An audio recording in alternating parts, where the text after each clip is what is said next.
Joe Zekas from YoChicago. I'm at 235 West Van Buren this morning with Rob, who's one of the recent buyers in the condominiums here. Good morning, Rob. Good morning, Joe. Tell me what else you looked at before buying a 235 Van Buren.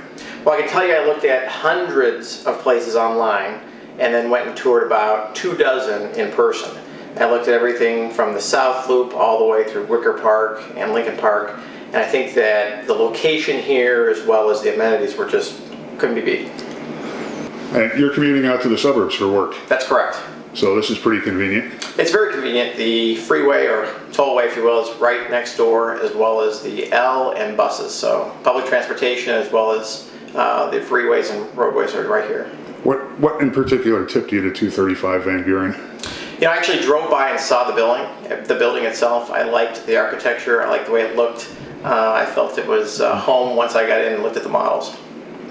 And now that you've moved in, you still feel the same way? Absolutely. So since I've moved in, I've been able to explore the area. I've taken a look at the library, which is right down the road. There's a ton of restaurants. There's a lot to do. I'm right next to, or down the street from, Cellular Field.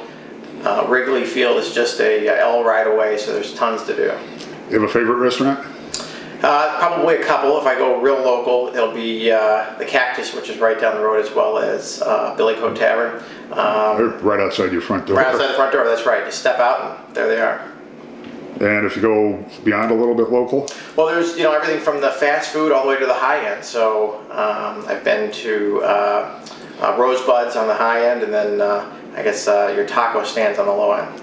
I think the downtown is fabulous. I think there's a ton to do, and it's kind of funny how people will ride out from the suburbs, pay a ton for parking, and if they live actually here, I think it's you get the best of both worlds. You're a divorced dad, as I was at one point. Mm-hmm, that's correct. And you have your son with you periodically. I do. Yeah. How does he enjoy this location? He loves it. So his mother lives in the suburbs, and obviously his dad lives in the Loop. And so he gets the diversity of both of those worlds. But we used to go downtown to actually do some of the activities, and now living here, those activities are just right out my front door. What does he like to do around here? He likes, we went running recently, so you can walk to the lakefront and run, exercise. We also enjoy just walking around and seeing the sights. You bought just last year. Correct. After the market had already crashed. That's right. Did you feel prices had bottomed, or you were going to just gamble on it, or what was your take? Well, I mean, just taking a look at the trends, obviously the I guess recession, if you want to call it that, it's not over yet. So there's still considerations when purchasing. But if you look at what the cost per square foot is in a lot of the buildings around here, you could pay hundreds more and get less. The prices at 235 for what you get far exceed a lot of other buildings. The assessments are very low.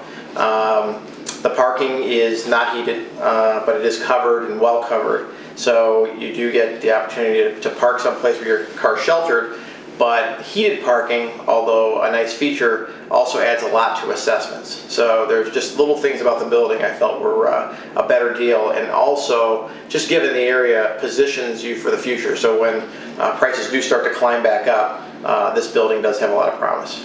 Is there anything you learned after moving in that you wish you'd known before you moved in? Well, moving into the city, I think the one challenge that everybody has is parking. And there's different types of parking arrangements. You can rent off-site, you can buy in the building. I bought in the building, and I think there's different types of parking spots in the building.